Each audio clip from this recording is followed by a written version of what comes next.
Why does the world hate God? Because they do. Not everyone in the world, but the world definitely hates God. There is a hatred of God that is visceral, primeval, strange, and irrational. At any level you and I can grasp, it is completely irrational. And there is one of the commandments, as you're reading along, it's really easy to overlook this. I mean, not that you don't remember it, not that you might not even be able to cite it, but to grasp the significance of this statement in the commandments. It says, "You shall not make unto you any graven image, or any likeness of anything that is in heaven above, or that is in the earth beneath, or that's in the water under the earth." Familiar? The graven image commandment, it's in Exodus 20, verse 4. "You shall not bow down yourself to them, nor serve them. For I, the Lord your God, am a jealous God, visiting the iniquity of the fathers upon the children unto the third and fourth generation of them that hate me." That hate me. Now, we're not talking about just stupid people doing stupid things, are we? We're not talking about ignorant people making mistakes and not realizing what they have done. We're talking about a visceral hatred of God that does exist in the world, and we see examples of it around us all the time. And we oftentimes don't realize what it is that we're seeing.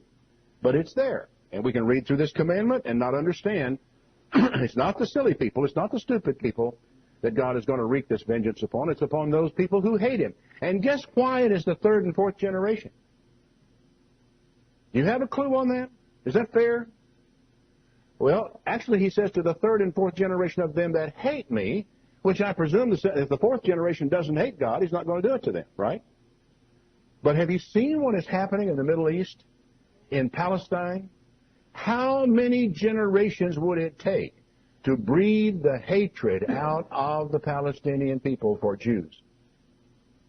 Because it is taught in the schools, it's taught in their television, all over the Middle East. I mean, how many generations among Arabs will it take to get rid of the hatred for Jews? People who hate God teach their children to hate God, and so on it goes. And consequently, this type of thing goes on generation after generation. And there it is, right there in black and white in your Bible, there are people who hate God. They want all mention of God expunged from public life. They have now got the Ten Commandments removed from an Alabama courtroom. Whether you think it should have been there or not been there is irrelevant. Those people who have wanted it out there had an almost irrational desire to get rid of that symbol of God. Tomorrow, or the day after, they will attack the Ten Commandments on the wall behind the sitting Supreme Court. And I still slap my head every time I think about this. And what's going on here that the Supreme Court can sit up there and refuse to hear this case when they've got the Ten Commandments on the wall behind them? They have fought prayer of any kind in school. Even a moment of silence is troubling because it implies prayer. And there are people who don't want that moment of silence in school so that the kids can have a moment to reflect, to bow their heads, to pray before they take an exam or before they go to class, because it might imply prayer. They have fought not only the reading of the Bible in school, but even the presence of a Bible. A teacher was threatened not allowed and might have lost his job. I don't know what he finally did, because he had a Bible sitting on his desk, his personal Bible sitting on his desk in the classroom was such a threat that people went to court to make him get rid of this Bible on his desk, and again, he would have probably lost his job if he hadn't taken it out of there. Now, not everyone who participates in these efforts hates God. I do not mean to imply that by any stretch of the imagination. But in the same way that there were hardcore communists in this country in the 1950s, there were people who hated this form of government and hated this country and very much wanted to overthrow the government. There were, at the same time you had these hardcore communists, there was another set of people that the communists called useful idiots. They were the people who, these ideologues, people who had these great ideas and these lofty and grandeur notions of what society could be like and ought to be like, and how that we can overcome the problems of man by man. In other words, it's a humanistic thing. They plant their faith in what man can do instead of having their faith in what God can do. And I'll tell you something, one of the most dangerous ideas ever to be on this planet is utopianism, the idea that we're going to perfect human beings and create a perfect society without God. It is one of the most dangerous ideas, subversive of human liberty and of human freedom, that has ever come down. Right now, there are people who hate God, and there are useful idiots who help them. There are people who are well-intentioned, and they don't realize the implications of what they're doing or why it's happening. Now, the question is, where does all this stuff come from? Why this drive to use, what shall I say, Bible-sniffing dogs to find out every vestige of religion, every possibility thing of religion, and every vestige of religious observance, to the knowledge of God, and to get it out of public life in this country? Where is this stuff coming from? Well, there's a war going on. Its war has been going on for generation after generation after generation. Frankly, ever since Adam and Eve were thrust out of the Garden of Eden, this war has been going on. And Paul spoke of it. He acknowledged that there was a war when he wrote 2 Corinthians chapter 10. In verse 3, he had this to say, "For though we live in the world, we do not wage war as the world does. The weapons we fight with are not the weapons of the world." King James Version, I think says, "The weapons of our warfare are not carnal. On the contrary, they have divine power to demolish strongholds. We demolish arguments and every pretension that sets itself up against the knowledge of God, and we take captive every thought to make it obedient to Christ." Now, the King James Version is more accurate in one part of this. It says, "The weapons of our warfare are not carnal." The Greek is sarkikos, which means of the flesh. The constitutional arguments out there today that are against God are what Paul called, in this verse, a pretension that sets itself up against the knowledge of God. And the fact of the matter is that most of what's going on out there right now is pure pretense. It isn't a question of really a serious worrying about a serious usurpation of people's liberties. For the fact is, what possible harm could have been brought to pass by a monument, a statue, a sculpture in the center of the rotunda with the Ten Commandments on them on both sides? I mean, people would have come, people would have gone, people would have looked at them, said, "Oh, they're nice," and after a couple of years, nobody would even know they were there anymore. You're going to put a statue of Eros, the Greek god of love, up there, that would have been just fine. Nobody would have sued, nobody would have raised a cane over that issue, unless maybe some Christians had decided, "No, that's pagan, we can't have that in here." But I have my question as to whether the courts would have paid them a bit of attention or not. But put the Ten Commandments there? What's the problem with this? Well, it really should be easy. The seventh commandment is, "Thou shalt not commit adultery," right? Now, we don't want that in there, because sexual sin is the defining characteristic of this generation. You know, every generation, I guess, has its defining sin. Sexual sin is the defining characteristic of our generation in our country. And there it would be. Every day people go by and say, "Thou shalt not commit adultery," when a person bent over to read the words that were written thereon. It also identifies God with the fourth commandment. "Remember the Sabbath day to keep it holy." And if you've read your Bible, you realize, and you get to Exodus 32, it talks about that God. It says that, "I want you to keep this so that you will know that I am Jehovah who sanctifies and sets you apart." In other words, the Sabbath is the thing that identifies me by name. It's who I am. And there it would be. To say now that this is about, that our country was founded on the idea of some generic God is almost blasphemous. Now, you may want to speak of a generic word for God, but there is no such thing, as someone pointed out today, a generic God. God is the creator. He made it all. With the earth we stand on, the air that we breathe, and everything else, He made it. Now, we're talking about the creator. Now, my question is, are these 10 commandments identifying that creator?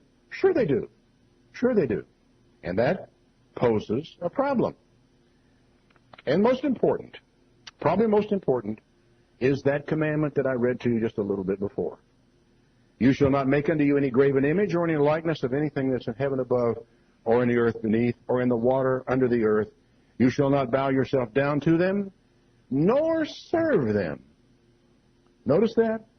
It isn't merely a question of bowing down to them.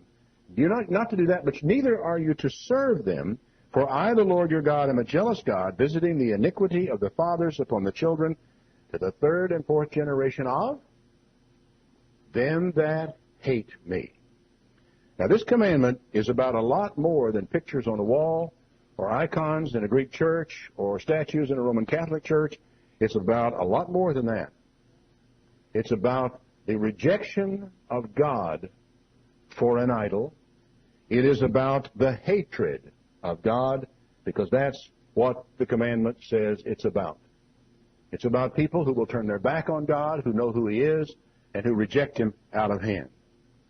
Psalm 81, verse 7. In your distress you called, and I rescued you. I answered you out of the thundercloud. I tested you at the waters of Meribah. Hear, O my people, and I will warn you, if you will just listen to me, O Israel. You shall have no foreign god among you. You shall not bow down to an alien god.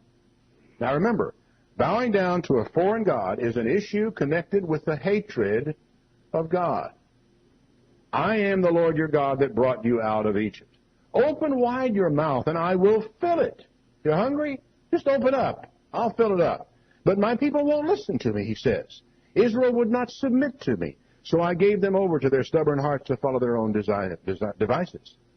If my people would but listen to me, if Israel would follow my ways, just listen, just follow my ways, how quickly would I subdue their enemies? How quickly would I turn my hand against all their foes? Those who hate the Lord would cringe before Him, and their punishment would last forever. But you would be fed with the finest of wheat, and with honey from the rock, I would satisfy you. The Hebrew word sane, which is translated hate God, is a very strong word in Hebrew. It means to hate personally. You're not talking about a dislike. It's talking about a personal, direct hatred toward an individual. And here he's talking about people who are enemies of God, who hate Him. And he says, if my people would just listen to me, if they just pay attention, if they just do what I tell them to do, and the things that God tells us to do are not hard. They're not climb every mountain. They're things like if you go in and you're called to serve on a jury. When you go in and you sit down and you sit on a jury, render honest judgment. Don't let yourself be influenced by how much money people have got or how much money they haven't got. Be honest. Don't take money unjustly from one person and give it to another in a lawsuit. Don't unjustly send a man to prison. Judge honest judgment. Treat your neighbor right. Hear the cause of the widow. Feed the hungry. Give your clothes to people who don't have things to wear. They are simple, down-to-earth, good things that we're supposed to do to one another that God expects of us. And He says, you won't do those things. If you would just do what I tell you to do, my enemies, the enemies of God, would cringe at that. And you can kind of see hints about that in today's news, can't you? Kind of see hints of it, of the fact of how much people, whenever someone stands up for God, whenever someone stands up for what is right, whenever someone starts to talk about the eternal Creator God and His demands that He makes and His expectation for man, God's enemies cringe. And they hate it. And they hate the people just like they would hate God. There's a name in the Bible. His name is Stephen. He's a man that you may have heard about if you've ever read the book of Acts. He's a dominant figure in there. He didn't last very long because he told the truth and spoke the truth to power. You'll find his story in the 7th chapter of Acts. And I think it's very interesting. He says, speaking to the Jews that are around about him, he's been extremely effective in arguing the case for Christianity among Jews. He says to them, you stiff-necked people with uncircumcised hearts and ears, you're just like your fathers. You always resist the Holy Spirit. Was there ever a prophet your fathers did not persecute? What a thing to say. What? And here they are. They're all in front of him here. He says, was there ever a prophet that your fathers did not persecute? Why? Well, we'll come to it later, but Jesus told His disciples, hey, if they've hated me, they're going to hate you. And every single man to whom God spoke of old, every single man that He gave a vision and a message and says, you go tell them what I want you to tell them, every single one of those men was hated for it. Jeremiah was actually put in a cesspool up to his armpits and left there to die. He didn't die. They pulled him out later, but that was the intent of the people that put him there. They hated him. Why did they hate him? You know, here's a question that always bothers me about things like this. Why is it that whenever you hear some idiot stand up and say bad things, you can't shrug your shoulders and walk around and say, oh, well, there's another one coming along here next week. If this one doesn't do the trick, another one will. It's just one after the other. Why is it we can't just turn our back on these idiots? You might walk out of this place tonight and see somebody standing on the street corner with a sign saying, flee from the wrath to come. You know, or whatever else it might be. Does he worry you? Does he bother you? No. Well, why then were they so bothered with this? Because it was true. That's why they were bothered by it. They would not have been bothered by it otherwise. I mean, I've encountered more false prophets or more would-be claiming to be prophets in my lifetime than a man should have to face or deal with. I have yet to meet a person that I could recognize as a true prophet. They have come up with ideas, you know, some off-the-wall stuff about me and about others and so forth. They don't bother me. They do not bother me in the least. I ignore them. I turn the shoulder. I walk away. Why would I ever get angry? Possibly because they're getting close to the truth. Well, this is what happened to him. He said, you have received, they even killed those who predicted the coming of the righteous one, and now you have betrayed and murdered him, you who have received the law that was put into effect through angels and have not obeyed it. Now, would that really bother you that much if you had obeyed it? Hardly. Well, he says you did. When they heard this, they were furious. They gnashed their teeth at him. But Stephen, full of the Holy Spirit, looked up to heaven and saw the glory of God, Jesus standing at the right hand of God. He said, look, I see heaven open and the Son of Man standing at the right hand of God. And they covered their ears, and yelling at the top of their voices, they all rushed at him and dragged him out of the city and began to stone him. If I was talking to some guy, he would give me a bad time, and I rejected what he was saying, and he looked up and said, oh, I see God, Jesus, standing at the right hand of God in heaven. What would my reaction be to that? Well, I would think he's probably crazy. And depending upon how dangerous he might seem to people around him, I might call somebody to restrain him, but probably not. I probably would just turn and walk away. They didn't. They were so angry. The King James says they gnashed on him with their teeth. I don't think they bit him. The NIV says they just gritted and gnashed their teeth, and they were so furious with him, they were about ready to bite their tongue off. Why? Because they hated God. Not because initially it wasn't just a question of Stephen. They hated God. And because they were among those people in the world who hate God and would never admit that they do, they hated the man whom God had sent. Why this visceral hatred of this good man? People don't reserve this kind of hatred for fools. They reserve it for people who feel threatened. It only comes about when people feel threatened in their inmost being. They are afraid. It takes fear to generate this kind of hatred and this kind of anger. For people who are not afraid, don't get mad. There's no particular reason to do so. Here's Jesus one day. The story is in Mark chapter 3, verse 1. He went to the synagogue. It was a Sabbath, and there was a man there that had a withered hand. And they watched him whether he would heal on the Sabbath day that they might accuse him. Now, I've got to tell you, this is one of those things, every time I read it, I just shake my head and roll my eyes to heaven. I can't understand this thing. Here's a man walks into the synagogue. There's a possibility that he might heal this withered man, and I'm watching to see if he will do it today because he shouldn't do it today because this is the Sabbath day. I mean, where does this kind of thinking come from? Well, I know the answer to that question. He said to them, is it lawful to do good on the Sabbath day to do evil, to save life or to kill? They wouldn't answer him. They wouldn't say anything. They wouldn't even enter into a discussion with Jesus about the merits of his case. They wouldn't dispute with him. They wouldn't argue with him. They just wouldn't even answer him. And when he looked around upon them, and Jesus was angry. He was grieved at the hardness of their hearts. And he said to the man, stretch forth your hand. And I always wish I could have been there, but I wish I could see But I'll never will. I doubt if God will ever give me that open a miracle, but his miracles with me are always much more subtle than that. But to be able to see this poor guy, I've seen people with hands with a withered hand and an arm up like this so they couldn't move. But to see him, when Jesus didn't do anything, he didn't work. He just said, stretch your hand out. And the man stretched his hand out and became whole just like the other. It's an incredible thing to see that with your own eyes. And it says then, the Pharisees went out and immediately took counsel with the Herodians against him, how they might destroy him. Now that's hard to figure. But if you can't sit back in your chair sometime and think about this a little while and answer this question, you're not studying your Bible seriously enough, because this is an important question. This is a good man, a charismatic man, wonderful teacher, who had the power to make blind men see, who caused cripples to walk, who could do all this type of stuff and heal this man with a withered hand.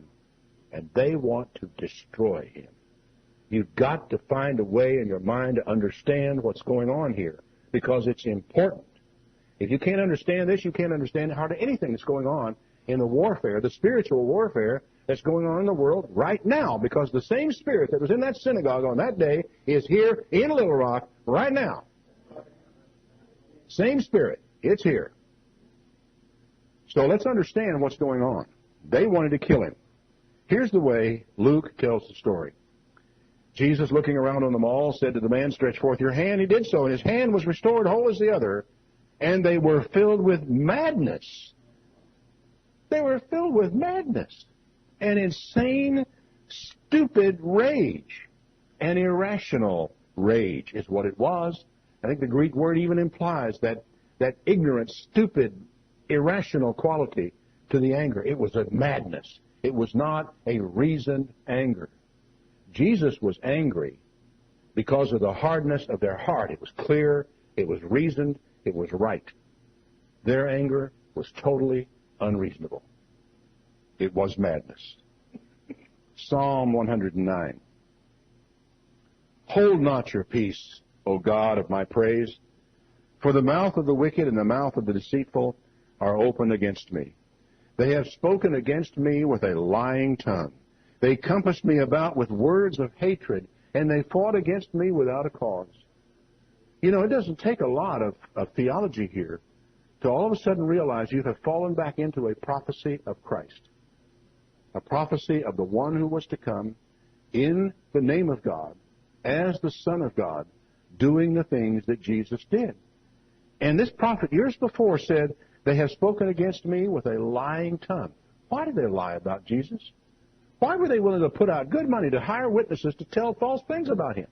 Why would they do that? Because they did, you know. They have spoken against me with a lying tongue. They compassed me about with words of hatred and fought against me without a reason to do so.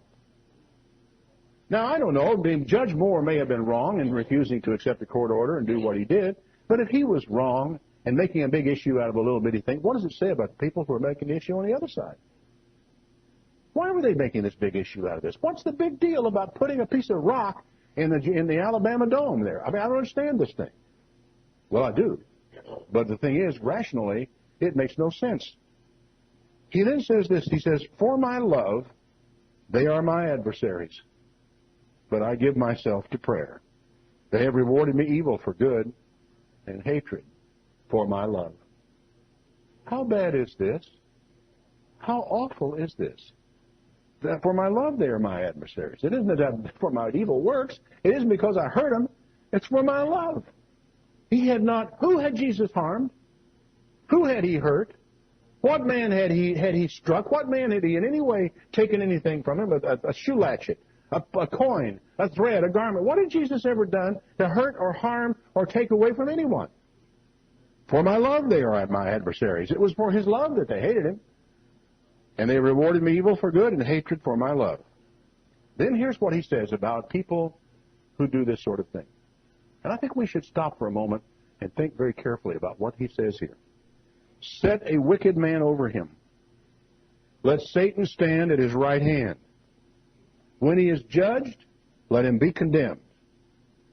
Let his prayer becomes sin. Let his days be few, and let another take his office. Reference, Judas. Let his children be fatherless. Let his wife be a widow. Let his children be continually vagabonds and beg. Let them seek their bread out of the desolate places. Let the extortioner catch all that he has, and let the stranger spoil his labor. Let there be no one to extend mercy to him, neither let there be any favor to his fatherless children. That's awful. Do you know why, though? It's because of the hatred. Because what father will not pass on some of his hatred to his children? You ought to think about that, moms and dads, that your attitudes, your hatreds, your visceral dislikes of people and so forth are going to get passed on to your children. Let his posterity be cut off, and in the generation following let their name be blotted out. Let the iniquity of his fathers be remembered with the Lord. Let not the sin of his mother be blotted out. Let them be before the Lord continually, that he may cut off the memory of them from the earth. Wow, that's serious. But why? Because he remembered not to show mercy, but persecuted the poor and the needy man, that he might even slay the broken in heart. As he loved cursing, so let it come to him. As he delighted not in blessing, so let it be far from him. As he clothed himself with cursing like a garment, so let it come into his bowels like water, and like oil into his bones. Let it be to him as the garment which covers him, and for a girdle wherewith he is girded continually. He's going to be to wear. It's going to be in him. It's going to be on him. It's going to be all about him all the time. Let this be the reward of my adversaries from the Lord, and of them that speak evil against my soul. You know, I would think one would want to be very, very careful about speaking evil of good people, about cutting down good men, about not showing the kind of respect that we should for people who are doing good works, because after all, no one who can do a good work in Jesus' name, he said, can speak lightly of me. To understand these things. But do you for me, O God, the Lord, for your name's sake, and because your mercy is good, deliver me. Now, there's a story in the New Testament and the ministry of Jesus that I always find fascinating. Lazarus was sick, and word came to Jesus that Lazarus was sick. And Jesus knew what he was doing. He waited. He waited and he waited and he waited until Lazarus was dead, because he absolutely had in mind what he was going to do. He was going to go there, he was going to raise him from the dead, and he was going to wait 4 days because he wanted everybody to be sure that they knew, understood, and believed that Lazarus really was dead. Because people at that time believed that the soul of a man might come back into it, it hangs around the body, while a man, and it might come back into it, might come back to life. Why would they think that? Well, because people had come out of comas. People they thought were dead had sat up and walked out of the room. So the whole idea was, we will wait. Because in 3 days, we'll know. So Jesus waited to 4, so that everyone would be sure and understand what it was that he was about to do. So he came there, and all the people were around crying and weeping and wailing and moaning and so forth. And Mary came out and said, "Oh, Lord, if you had been here, my brother would not have died." And, of course, Jesus was really hurting inside because of the death of his friend. And he went up to the tomb. And it tells us in verse 43, when he spoken, he cried with a loud voice, "Lazarus, come out!" And he that was dead came out.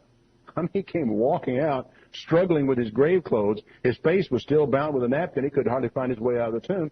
He's a man who was dead. Nobody could doubt that he was dead. Mary even thought he'd be stinking by now. And he's alive. But some of them went their way to the Pharisees and told them what Jesus had done. Then gathered the chief priests and Pharisees a council and says, "What are we going to do? This man is doing many miracles. If we let him alone, all men will believe on him." Well, what's the wrong with that? Up to that point, not much. But then they say, "And the Romans shall come and take away both our place and our nation." Our place. They'll take it away. We'll be out of office. We will be powerless. We will lose everything we've got. We'll lose our authority over the people. And they have told us now, in no uncertain terms, precisely what it is that bothers them. They are afraid of Jesus.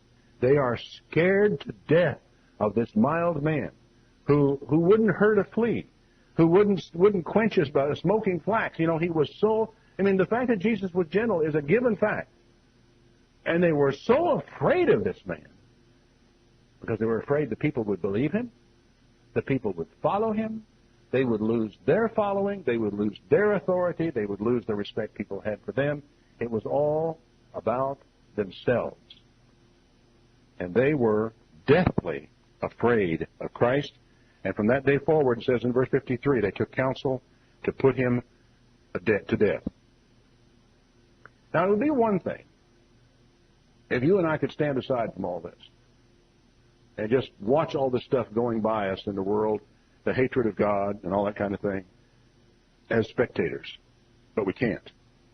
Jesus said in John 15, one of the greatest speeches of his life and one of the last, he said in John 15, I am the true vine and my Father is the husbandman. Every branch in me that bears not fruit, he takes away. Every branch that bears fruit, he prunes it so it can bring forth much fruit. Now he says you're clean through the word that I have spoken to you. Stay in me, and I in you. The branch cannot bear fruit of itself except it stay in the vine. No more can you except you abide in me. I am the vine, you are the branches. He that abides in me and I in him, the same brings forth much fruit, because without me you can't do anything. He then goes on to say, if you abide in me and my words abide in you, you shall ask what you will, and it will be done. That's a tremendous promise.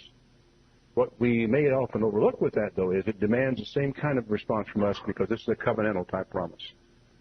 If I'm willing to do whatever you ask of me, you've got to be ready to do whatever I ask of you. Now, what I'm going to ask of you is not going to be comfortable for you. Jesus has made that as clear as he could possibly make it to his disciples. Now he goes on to try to explain to them what it is that's coming. As my Father has loved me, so I have loved you. Stay in my love. If you keep my commandments, you shall abide in my love. Just as I've kept my Father's commandments, I abide in his love. These things have I spoken to you, that my joy might remain in you, and that your joy might be full. This is my commandment, that you love one another as I have loved you. Okay, folks, that's the problem that you and I have got to deal with. He said to us as his disciples that we are to love one another just like he loved us. You are my friends.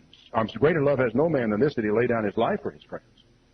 You are my friends if you do whatever I command you. Whatever. Now, henceforth I call you not servants. The servant doesn't know what his Lord does. I have called you friends. Everything I've heard from the Father, I've told you. You are my friends, not just my servants. You have not chosen me. I've chosen you and ordained you, and that you should go and bring forth fruit, that your fruit should last. It should go on, and that whatever you ask of the Father in my name. Then he says this in verse 18. Verse 18. If the world hates you, know this. It hated me before it hated you. Just make up your mind to this. He says, if you were of the world would love his own. Because you are not of the world, because I have chosen you out of the world is going to hate you. As I said, we think we can stand by and watch it. We go, oh, well, isn't that awful? Watching the hatred and all that type of stuff toward God and the world. Do you think that we can stand by and watch and be innocent and escape? No. Not if we're going to live, not if we're going to keep his commandments, not if we're going to follow his leadership in our life. They hated him, they're going to hate us. We shouldn't do anything to make them hate us, except for the fact that loving them sometimes can cause them to hate you all the more. Remember the word I said to you. The servant is not greater than his Lord. You people think you're any bigger than I am? Better than I am? If they have persecuted me, they will also persecute you. If they have kept my word, then they'll keep your word. And there are two categories of people in this world. There are people who will keep God's word, and there are people who hate it. And if you are a bearer of God's word, if you are a bearer of his truth, if you're a bearer of him, then they're going to hate you just like they hated him. All these things he said they will do to you for my name's sake, because they don't know him that sent me. If I had not come and spoken to them, they would not have had sin. But now they have no cloak for their sin. He that hates me hates my Father also. Of course. Of course. For if you've seen Jesus, you've seen the Father. You can't imagine you're going to hate him and love the Father. Impossible. If I had not done among them the words which no other man did, they had not had sin. But they have seen and hated both me and my Father. If I just hadn't come and done these things, it wouldn't have been such a big deal. But they saw, and they hated. This comes to pass that the word might be fulfilled that is written in their law. They hated me without a cause. When the Comforter is come, whom I will send from the Father, even the Spirit of truth, which proceeds from the Father, he will testify of me, and you will bear witness, because you have been with me from the beginning. Funny thing about that kind of sends a little chill up my spine in a way, because he didn't say you should bear witness. He said you will. One way or the other, you will. Chapter 16, verse 1, he says, this I've spoken to you, that you should not be offended. They will put you out of the synagogues. Yea, the time comes, and whoever kills you will think he does God a service. He's not talking about secular government. He's talking about religious people. The time will come, and they who kill you will think they do God a service, and they will do it because they have not known the Father, and they have not known me. You may have heard of a new movie coming out. Mel Gibson, the director, I'm sure you've heard of Mel Gibson. The movie is The Passion. It is generating more opposition from people who have never seen the movie than I think any movie in the history of mankind or in the history of movie making ever has. It is a movie about the last 12 hours leading up to Jesus' death on the stake. And apparently it is vivid. It is as clear, as crystal clear, as anything has ever been done on the screen. He's going way above and beyond what anybody imagined. The odd thing about the movie is it's going to be all the scriptures in Aramaic and Latin, the languages of the time. You go see this movie, you will not understand a word that is spoken. But I honestly believe you will understand everything that's taking place on the screen. Because Mel Gibson's trying to tell his story visually, not so much orally. It is the story of man's hatred for God and everything about God, and God's love for man, and God's ultimate sacrifice for man in the face of man's hatred is what this movie is about. And in fact, it's the climax of the story of man's hatred of God. And in many ways, the words that Jesus speaks when he says, Father, forgive them, for they don't know what they do, speaks across a broad spectrum of mankind with a great deal of hope. Because even the people who hated him really did not understand the genesis of their hatred. They didn't understand where it was coming from. They didn't understand where it was born. They did not understand where it was taken. And I think even those people are included. And Jesus said, Father, forgive them. They don't have a clue.